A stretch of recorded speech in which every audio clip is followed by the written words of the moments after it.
ഇപ്പോൾ വന്നുകൊണ്ടിരിക്കുന്ന റിപ്പോർട്ടുകൾ അനുസരിച്ച് നാളെ ഹമാസ് ഇസ്രായേൽ കരാർ ഒപ്പുവെച്ചേക്കും എന്നൊരു വാർത്ത വരുന്നുണ്ട്. അഫ്താബ് റഹ്മാൻ അതുമായി ബന്ധപ്പെട്ടുള്ള റിപ്പോർട്ടുകൾ ഇടുന്നുണ്ട്. ചർച്ചയിൽ പങ്കെടുത്ത രണ്ടുപേർ ഇസ്രായേൽ മാധ്യമങ്ങളോട് ഇക്കാര്യം അറിയിച്ചു എന്നുള്ളതാണ്.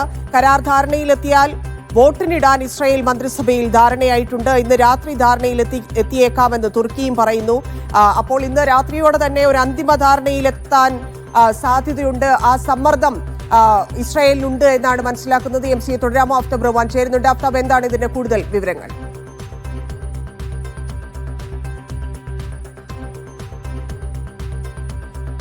മാധ്യമങ്ങൾ ഇക്കാര്യം റിപ്പോർട്ട് ചെയ്യുന്നത്. അതിൽ പറയുന്നത് ഇന്ന് രാത്രിയോടുകൂടി തന്നെ ഹമാസും ഒപ്പം തന്നെ ഇസ്രായേൽ പക്ഷവും എല്ലാം തന്നെ ഇതിലൊരു ധാരണയിൽ ഇന്ന് രാത്രിയോടുകൂടി തന്നെ എത്തുമെന്നുള്ളതാണ് ഇസ്രായേലി മാധ്യമങ്ങൾ റിപ്പോർട്ട് ചെയ്യുന്നത്. അവർ ഉദ്ധരിക്കുന്നത് രണ്ട് അറബ് സോഴ്സുകളെയാണ്, പ്രത്യേകിച്ച് ഈ ചർച്ചയിൽ പങ്കെടുത്ത പേര് വെളിപ്പെടുത്താത്ത രണ്ട് സോഴ്സുകളെയാണ് അവർ ഉദ്ധരിക്കുന്നത്.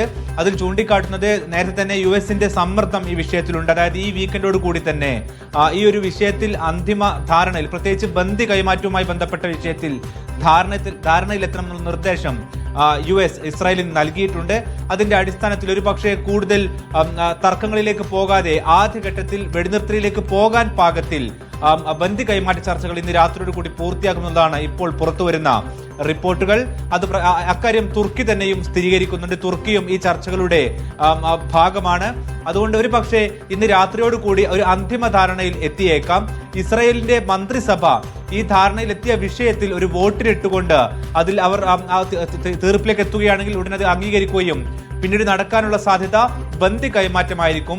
ആ ബന്ദി കൈമാറ്റത്തിന് വേണ്ടിയുള്ള ഒരുക്കങ്ങൾ പൂർത്തിയാക്കാൻ മിലിറ്ററിയോട്, സൈനിക വിഭാഗത്തോട് ഇസ്രായേൽ നിർദ്ദേശിച്ചാലുള്ള റിപ്പോർട്ടുകളും ഇസ്രായേലി മാധ്യമങ്ങൾ പറയുന്നുണ്ട്. അങ്ങനെയെങ്കിൽ ഒരു പക്ഷേ ഇന്ന് രാത്രി ഒരു ശുഭവാർത്ത നമുക്ക് പ്രതീക്ഷിക്കാം. പക്ഷേ അപ്പോഴും ഇതിൽ ഹമാസിന്റെ നിലപാടും ഇസ്രായേലിന്റെ നിലപാടും വളരെ നിർണായകമാണ്.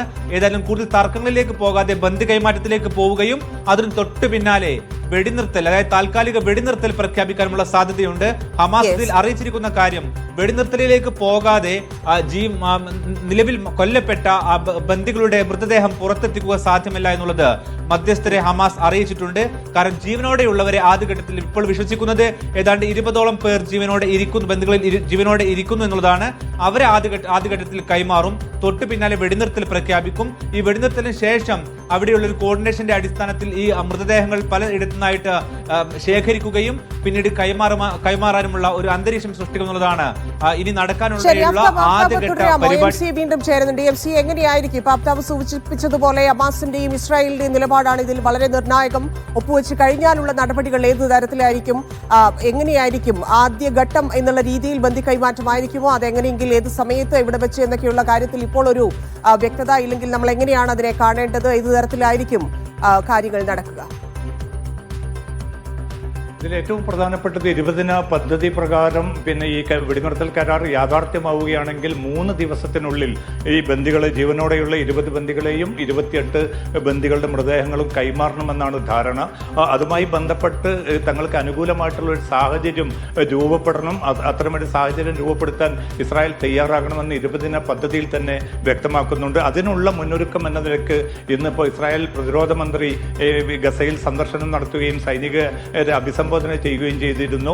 ഏറ്റവും നിർണായകമായിട്ടുള്ള ചില നീക്കങ്ങൾ നടക്കാൻ പോകുന്നു. അതുകൊണ്ട് പിന്നെ ജാഗ്രതയോടുകൂടി പിന്നെ അടുത്ത നടപടിക്കായിട്ട്, അടുത്ത നിർദ്ദേശത്തിനായിട്ട് കാത്തിരിക്കണമെന്നാണ് പ്രതിരോധ മന്ത്രി സൈന്യത്തിന് നിർദ്ദേശം നൽകിയിരിക്കുന്നത്. നേരത്തെ സൂചിപ്പിച്ചതുപോലെ ഇസ്രായേൽ പാർലമെന്റ് കൂടി ഇതിന് അനുമതി നൽകേണ്ടതുണ്ട്. പക്ഷെ എന്തായാലും അത് പിന്നിട്ടൊരു 3 ദിവസത്തിനുള്ളിൽ തന്നെ ഈ ബന്ദി കൈമാറ്റവും അതോടൊപ്പം തന്നെ തടവുകാരുടെ കൈമാറ്റവും ഉറപ്പാക്കണമെന്ന ഒരു വ്യവസ്ഥയാണുള്ളത്. മധ്യസ്ഥ രാജ്യങ്ങൾ വളരെ പ്രതീക്ഷയിലാണ്. നേരത്തെ സൂചിപ്പിച്ചതുപോലെ ജരദ് കുഷ്ണറും അതോടൊപ്പം തന്നെ സ്റ്റീവ് വിറ്റ്കോഫും കെയ്റോയിൽ തന്നെ തങ്ങി ഈ ഒരു ഉടമ്പടി യാഥാർത്ഥ്യമാക്കാനുള്ള നീക്കത്തിലാണ്.